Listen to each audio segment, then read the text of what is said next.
I think we automatically assume that you have immediate access to a person because they have a phone. I would agree, yeah. And I even have the same thing with my housemates. Just because I live with them and they're in the room next to me, it doesn't mean that I have direct access to like hang around with them all the time. Yeah. Because sometimes I want to hang out with them, but they're like, oh, I'm having one of those days, I want to be in my room. I can't be like, well, no, you live here, so you hang out with me. I'm needy, so I'm just like, can we like hang out? Do you find yourself winging your way through life, hoping you'll figure it all out on the way? Hello, it's me, Gaby Mendes, your 20s wingwoman, and you're listening to the Talk Twenties podcast. Here you'll find me chatting to influential 20-somethings on different topics that matter to you in your 20s and all the things we never got taught in school. This is your ultimate guide to adult life. So if you're ready, let's go. So hello and welcome to our first ever in person, in front of a live audience recording of the Talk Twenties podcast. Just to prove we've got an audience here, can you guys all give us a cheer, please? Oh, thank you so much. It's so lovely to see all you guys' faces in person. We've wanted to do, an event for a really long time. We wanted to do an event before we wanted to do a podcast. So, it's really great to have all you guys here. I'm joined on the panel by our Talk 20s ambassadors. We've got a few in the room who've been taking, photos and who've been checking as well.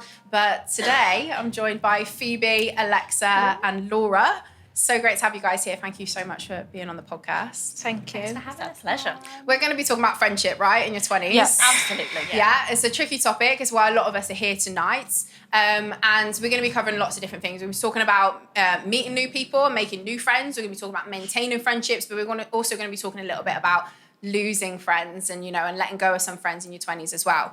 Before we get started tonight, I have to thank our wonderful sponsors, Zedosh. If you haven't seen them all around the venue, or if you are listening at home and you haven't heard of them, definitely download their app. It's amazing. You literally get paid to watch ads. You know how Facebook and Google and all of those people, they sell our data to people. They show us ads and they have our data because we use those platforms, but we don't ever get that reward. So businesses are pumping money into Facebook and Google and they're soaking all of that up and we don't get any part of it. Zedosh works very, very differently. It gives you a percentage of the ads that we see and you actually want to see them because they're interesting and they're actually tailored to you. And they're tailored to you because it's connected to your bank account. So it knows the money where you spend your money. So if you spend money in Starbucks, for example, then perhaps Cafe Nero want to market to you. And that's the way that it will send you ads and it makes sense. And then essentially you get paid a little bit for them. So if you are listening to this episode and you haven't got the app, make sure you download it now. Now, I haven't looked at my cue cards, but I've been speaking already for a little while. So let me just double check. I've said thank you to everyone. Got to thank the venue. Tonight we are in Pins in Liverpool. It is, girls, what do you think of the venue? Absolutely stunning. It's cool, isn't it? What do you guys think of the venue? Good? Yeah, okay. So Pins is amazing. If you guys are ever in Liverpool, if anyone's listening to this podcast and thinking about visiting Liverpool, Pins is the place to go. You've got retro bowling, gorgeous aesthetics. It's really, really fun. So thank you so much to Pins for allowing us to host this event here tonight. It's been really lovely and I know lots of people have been enjoying the bowling and things like that. Also, a huge shout out to our contributors of the goodie bags as well. We've got Nuddy, who are in the goodie bags, JP Shanae with their gorgeous rosé, and also the Gut Stuff with their amazing fibre bars. So I think that's everyone I have to thank tonight. I'm sorry if I've forgotten everyone, but we should get started with this podcast, right? Yeah. So, Phoebes. Yes. Tell us a little bit more about you very quickly, a little quick intro to you, Okay. where you are at the moment, because you've kind of been a bit all over the place in a good way. Yes, all over the shop. We'll point that out. So as Gaby said, my name is Phoebe and I used to be a languages student back in the day. So I studied French, Spanish and Italian. So that has taken me to a couple of places around Europe. So I have worked in Paris, which was really cool. And then I'm currently in London working for global travel retail with, booze and all those exciting things. We love it. Yes. Alexa, tell us a little bit more about you. Well, I'm Alexa. I'm Portuguese, so I moved to Liverpool 9 years ago when I was 22. Gosh, long time ago. So I work in digital marketing. That's me. And Laura, tell us more about you. Hi everyone, I'm Laura, and I am a money and mindset coach. So I teach people about personal finance online through my Instagram and my TikTok and my YouTube, and I coach people one-to-one to help them with their money. Amazing. You've been on the podcast a couple of times, haven't you? I'm a regular. Oh, Well, it's amazing. I think we should just kick off by talking about how, because we're friends, obviously, you guys are all ambassadors as well, but we're definitely friends. And I think I've met all of you through social media. I have. Yeah, I met you all through social it. media. So Alexa, we met like way back when we were both blogging, and I think I sent you a message to say, you're Portuguese. Yeah. I'm a little bit Portuguese. My grandparents are Portuguese. I was like, I want to have, I want to chat to you. And then our friendship just blossomed from there, really, hasn't it? Yeah, definitely. It was, because I remember your message and I remember following you for a while. And I was thinking, oh, yeah, she's Portuguese. Like, her grandparents are Portuguese. I said, cool. And then you messaged me and I was like, yeah, I'll have a friend. Yeah. I need friends. It's just been nice. And I think we were in a very similar boat because you'd been in Liverpool for a few years at that point, and I was very new to it. Like, I moved up after university, I moved up to Liverpool. This was a new city for me. I knew genuinely no one except from who I was doing my teacher training with at the time. And so, I was like up for meeting friends, and I felt like I just had to put myself out there a little bit. Yeah, no, that was great because at that time, actually, so when I came here to do a master's, as you know, and then obviously it's all the, oh, you don't have any experience, you can't hire you. So I had to work in a restaurant for a while. And at that point I just started in a marketing job. So it was like I had my restaurant friends, but then I didn't have any friends where I worked because it was a relative new company. Yeah. There was not many people my age. I was based in Warrington, and then I moved to Liverpool where it was a small company, so I didn't have many friends my age, and that was a really good time because I was like, oh yeah, yeah, definitely, yeah. Phoebe, I think I met you because you listened to an episode randomly of the Talk Twenties podcast. Yeah, so I was a bit of a fangirl. So I was that girl sliding into the DMs being like, oh, Gabs, I've listened to this episode. It was the one about houses, actually. Because I went through a phase of being like, right, I need to buy a house like right now, which is what I think a lot of people want to do in the UK. And I was just like, oh, I need to listen to all these podcasts. So that was the main one that I listened to. And then I started listening to the rest of them. And I was like, oh, this is a bit of me. I like this podcast. And I think if there's something you want to go for, you just kind of reach out and say, I wouldn't mind helping you with some of the blogs and things. So that's kind of how I reached out. We had a nice little chat, didn't we? And now we're mates. Zoom. Yes, and now we're mates. And we've met approximately twice in real life, haven't we? Yeah, we've not met much, just but mainly Zoom because of once this a month, stupid pandemic. But but it feels like we've known each other for a really long time. Yeah. Even Laura, I've known you for ages. We FaceTime a lot, but realistically, we've only met in person because you're in London and I'm in Liverpool. We've only met a handful of times, which is scary, but I feel like I know everything about you, which is like weird. But yeah, my life. Too. That was through social media as well. Yeah, it was through social. Yeah, I think it's because obviously you were doing your money stuff, and I was like, that's really cool. It's definitely in line with what we're doing with Talk 20s. And then I was really happy with you, and I wanted to be an ambassador. So that's a little bit how we know each other. And this event tonight is all about helping us make new friends because we've all been stuck in our houses for the past 2 years, and our opportunities to meet people in these kind of settings are very slim. Like, I know we've all met on social media and that's been really great, but not everyone has put themselves out there a little bit and might feel a little bit nervous doing so. I'm looking forward to chatting to you a little bit more about friendship in your 20s. We've talked about how social media has really helped us, but is there any kind of key ways in your 20s that you have made friends? Is there any kind of has it been through work? Has it been through university? Laura, we'll kickstart with you. So I think I didn't go to university. I got straight into a job when I was 19, and I've actually worked there for nearly 10 years. So it's quite a small company, like not many people coming in and out. So I didn't really make many friends through work, and I didn't really make many friends through uni. So most of the way that I've made new friends, like as an adult, has been through me putting myself out there. Like I've done like solo trips, like where you just kind of turn up and like, hello, just go away and I hope you make friends. Where are your solo trips that you've been to? We went to one in Gloucestershire and we stayed in the castle. Whoop, whoop, that's where I'm from. That's where I went. And there was like 40 people, and we were there for a weekend, and it was just like we did all these different activities and stuff. It was amazing. That. And I've got a couple of friends that I've made who I'm still really close to. Have they still been doing stuff like that throughout the pandemic? Or I'm guessing not really. It's not the same on Zoom, is it? Yeah, it's not the same. It's not the same. No, so that was all pre-pandemic, and then a lot of people online, like social media. But yeah, I guess a lot of my friends have come from me going, right, I'm going to put myself out there as like a solo person and just kind of hope that I can meet new people. Yeah, no, that's really cool. Alexa, what about you in terms of making friends? Like, where have most of your friendships come from? Yeah, so obviously I came here, first time ever in England. No First time friends. ever in England. Yes. You didn't visit before you decided to move here. I've That's literally amazing. gone, I need to move. What guts to like go and do that as well? I wouldn't do that again.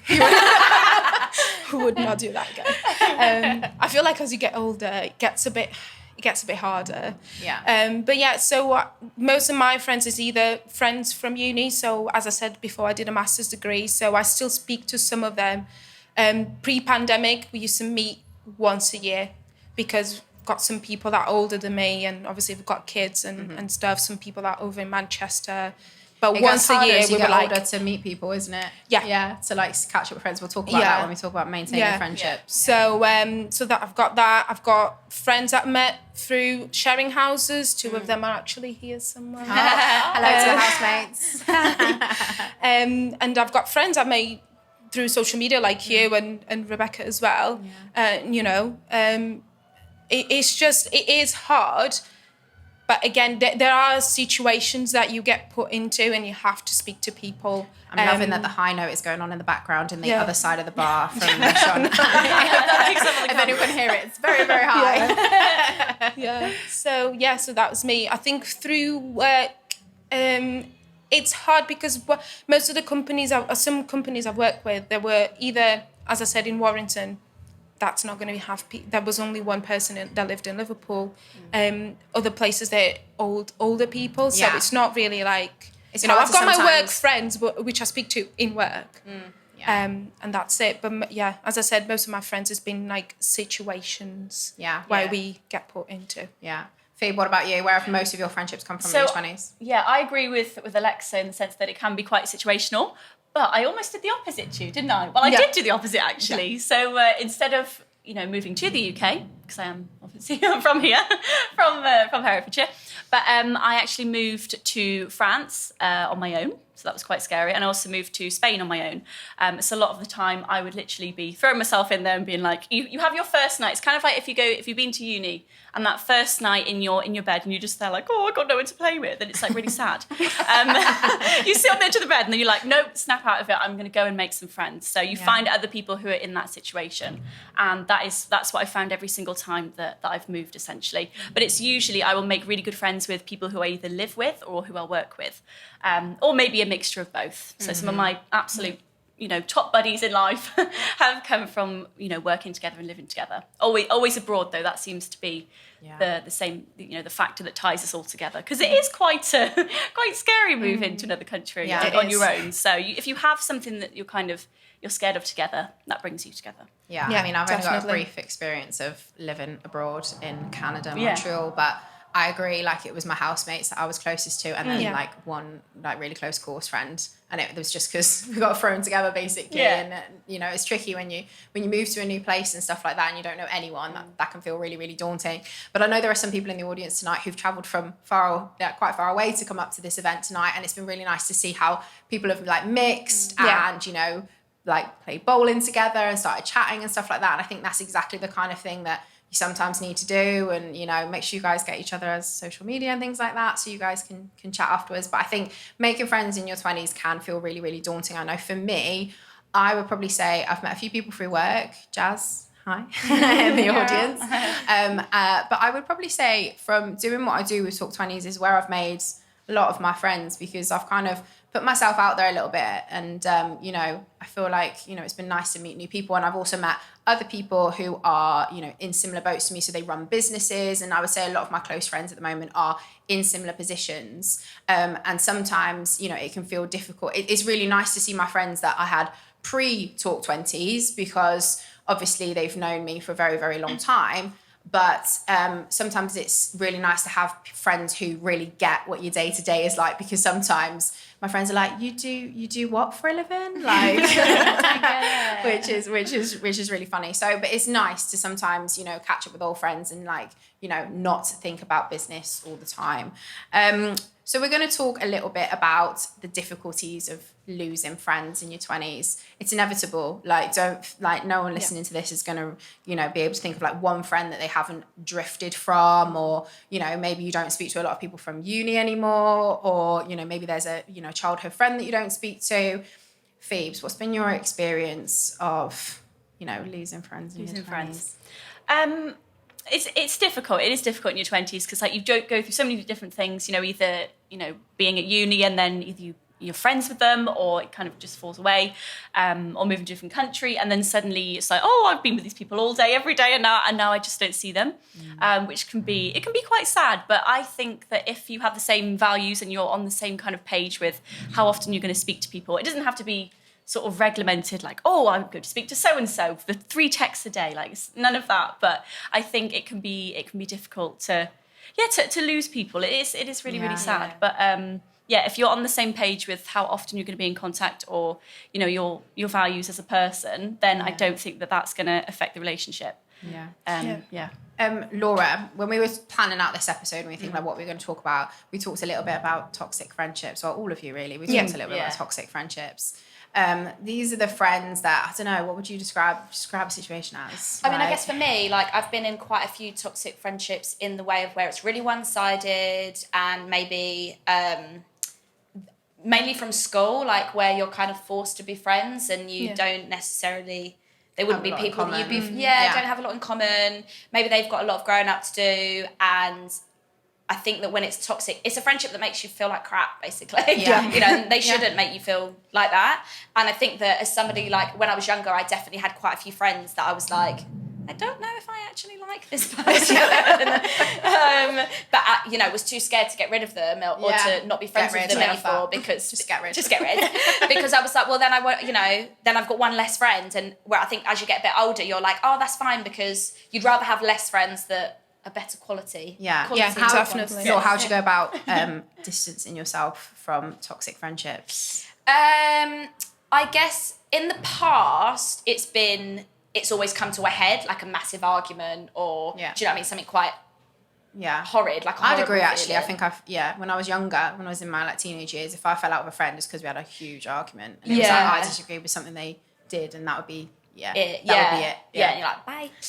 Whereas now, I think friends that I've maybe distanced myself from, it's just been a gradual thing, and I've kind of been like, oh, I'm just going to speak to them less. And I've had a conversation with them and been like, I don't really think we should be friends anymore. It's hard conversations to have. How many of those conversations have you had? 2 big ones that I can think of. Wow. Yeah, but they were friends from school. Yeah. So I was like, no. I think the friends that I've probably distanced myself from is the ones that.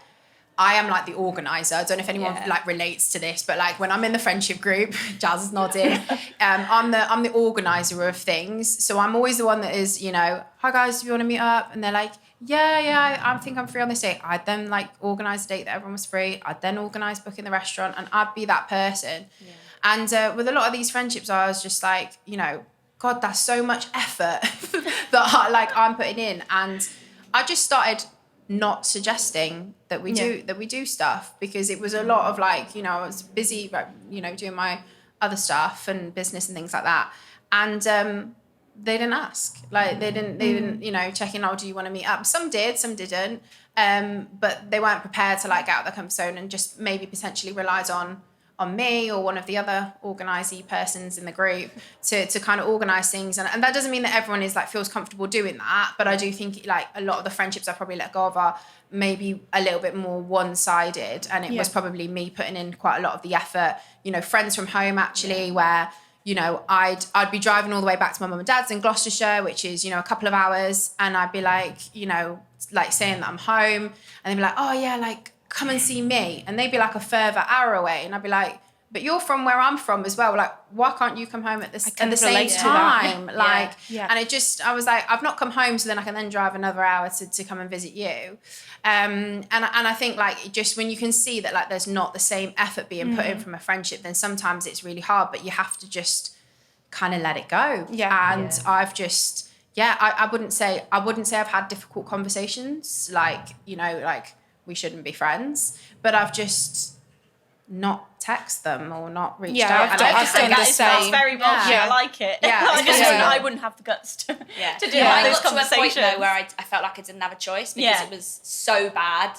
I was like, you're actually not you a need to very do nice it. person. Yeah, I was like, this needs to stop. Yeah, because I've been in a situation like that before. Yeah. And it's not nice, but sometimes it needs to be done because they're just draining you. Do any of you guys feel like friends throughout the pandemic? I know it's still early days, but that your friendships have changed throughout the pandemic Definitely. as well. Yeah, Like you maybe definitely. distance from some friends than others, maybe because situations have changed quite a lot. Like it's 2 years, people's lives have gone on. You know, a lot of people have changed, moved back home, settled down, had kids, done lots and lots of stuff in that time.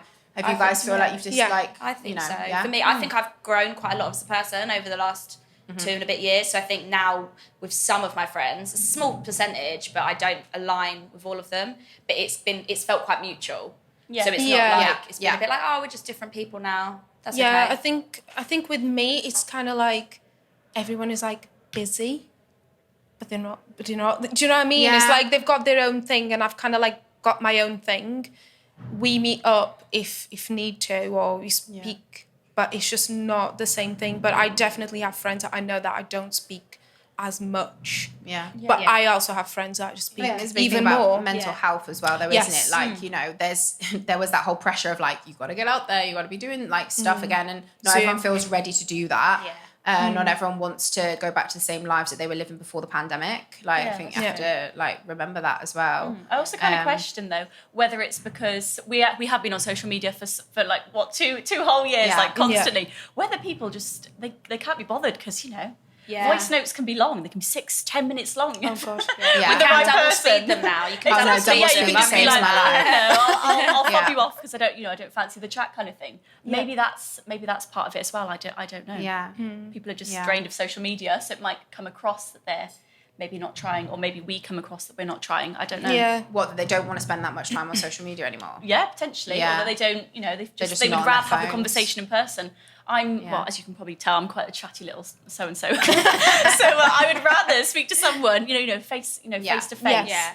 Than over social media. I don't know. I don't want to come up with then you do have to excuses get for to the- flaky people. But you do have to, I think, our phones are a tool that we use to meet up with people. Yeah. And Yeah. it's a hard balance, isn't it? Like, I know sometimes I can't be bothered to be on my phone. And then you might not reply to people and you're like, oh, I'm just trying to sort myself out right now. Yeah.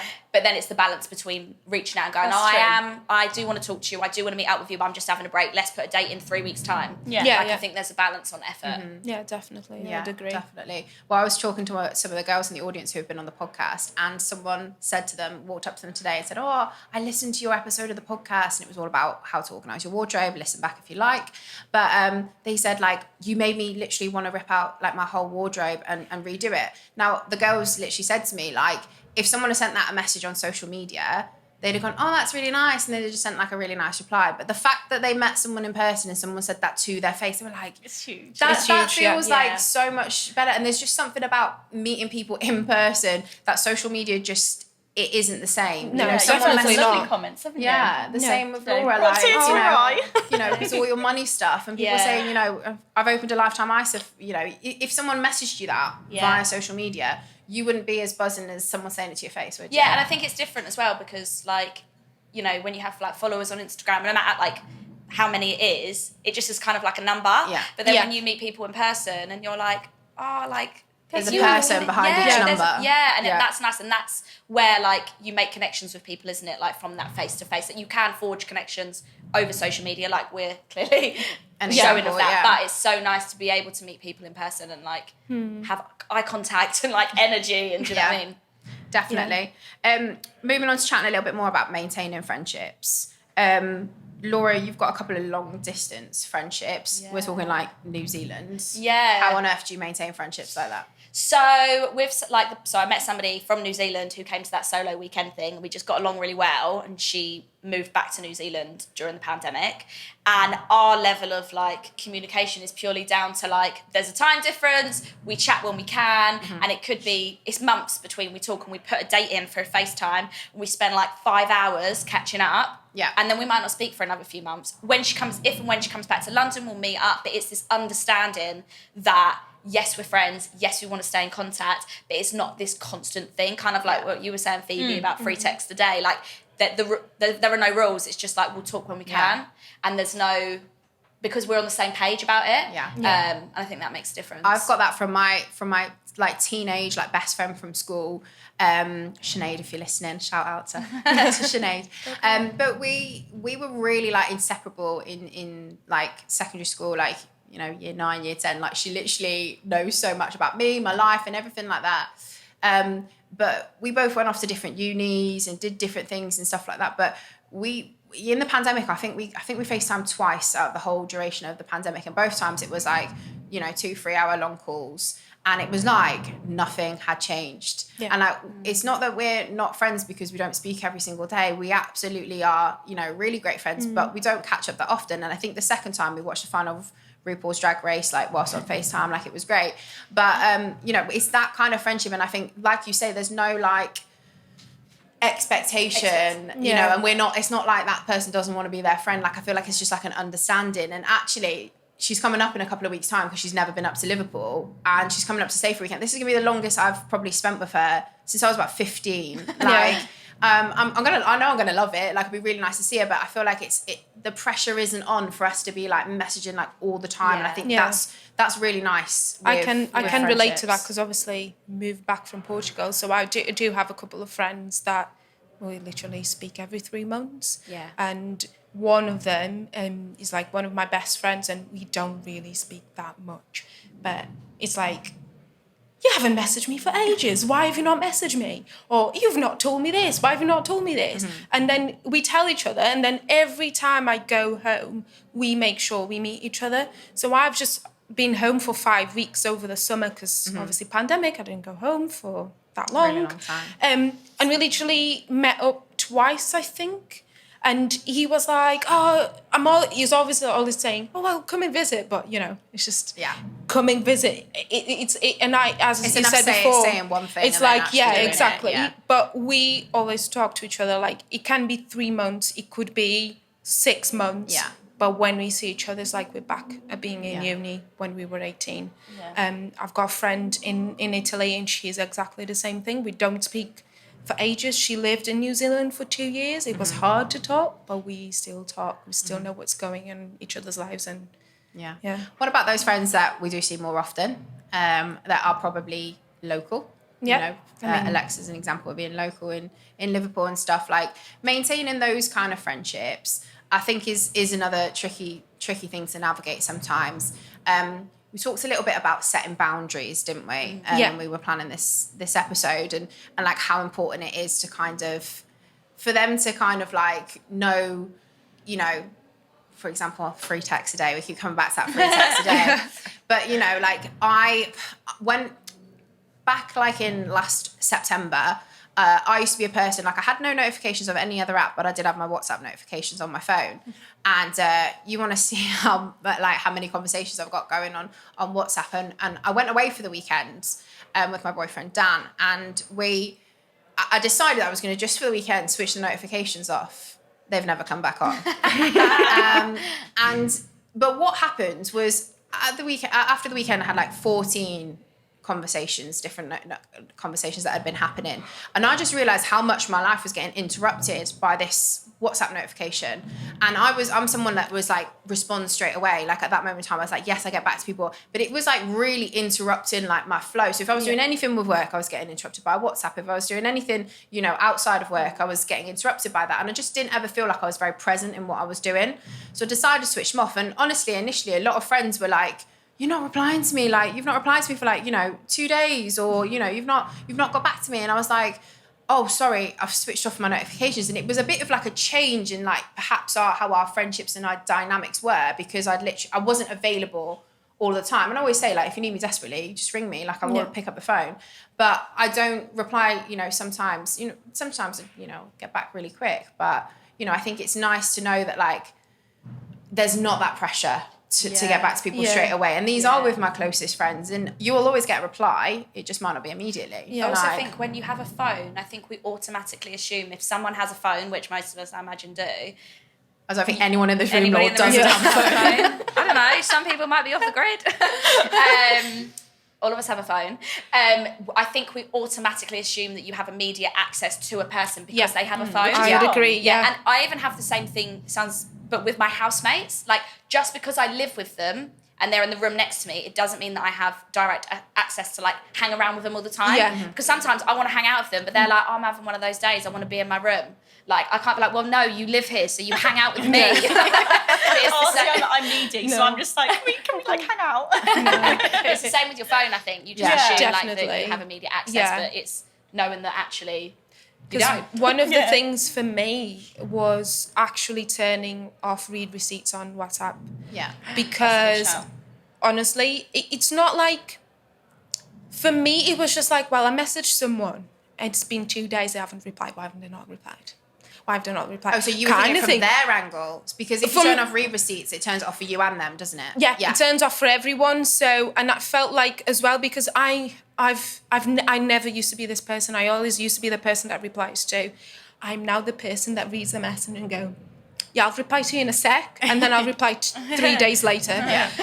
So I think turning off read receipts was a big thing for me. I've got a few people that already don't have, like, you can't see when they're last online. I think that's another thing that plays up, because people will be like, oh, they've been up for like 2 hours. Why are you not replying? And that kind of things takes the need to reply straight away, need to be there all the time.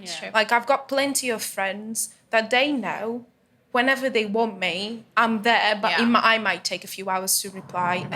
I was like you, I used to reply straight away, but with time, I speak to people on my own terms. I've got friends I speak to every single day.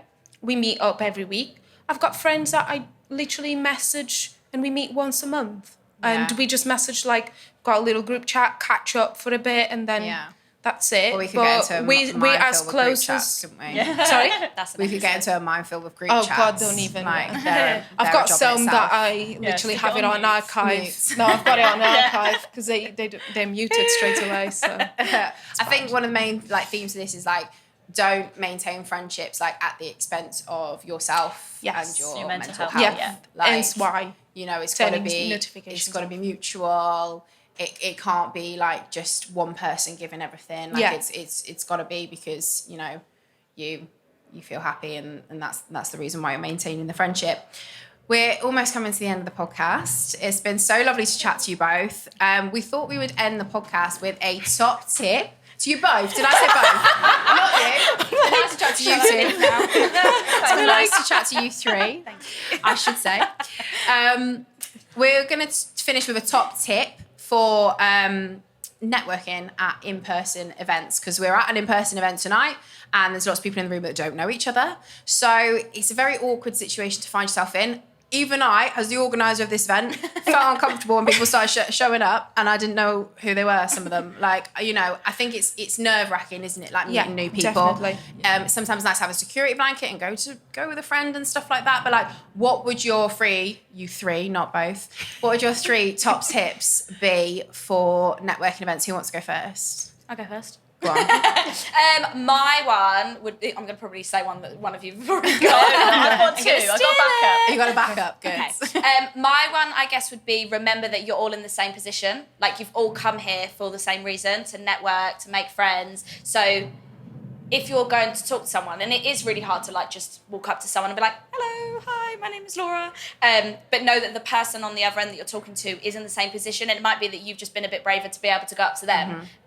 So yeah, just remember that you're all in the same position. Yeah. So alongside Laura, I would say if you come alone, just find someone that's alone as well, and chat conversation, because you're probably both, as Laura said, you're all in the same place. So just going to speak to that person that's alone as well. Or if you find someone that, you might think that have the same interests, you just go ahead, because you never know, that person can be your next best friend. Yeah, definitely. And I think like if you're nervous as well, like look for another person that looks nervous. Like, exactly, definitely. Because I am always a nervous person. Yeah.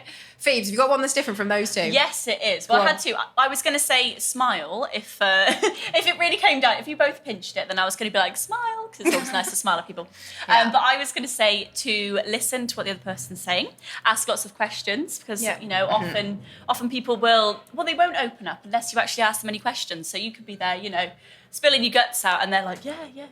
But if you actually ask the question, then they're more likely to open up to you as well. I think it's a two-way street. You know, if someone asks you a question, say, how about you? Just think you're on your date, on a date. Exactly. Yeah. You have to make conversation when you're on a date. So, you know. Well, thank you so much. It's been so lovely chatting with you Thanks three. for having us.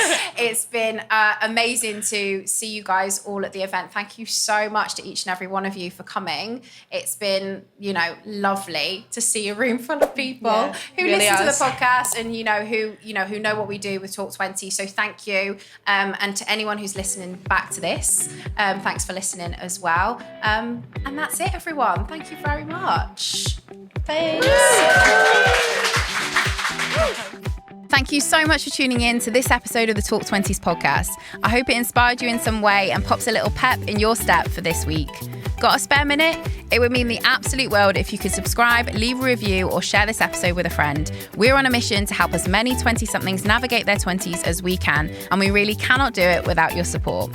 We also love to hear from you. You can find us on all platforms via the handle @Talk20s. And if you're struggling with something in your 20s that we haven't already covered in the podcast, DM us and let us know so we can cover it in a future episode. And for more stories of inspiration and resources to help you make the best of your 20s, head to our website, talk20s.com.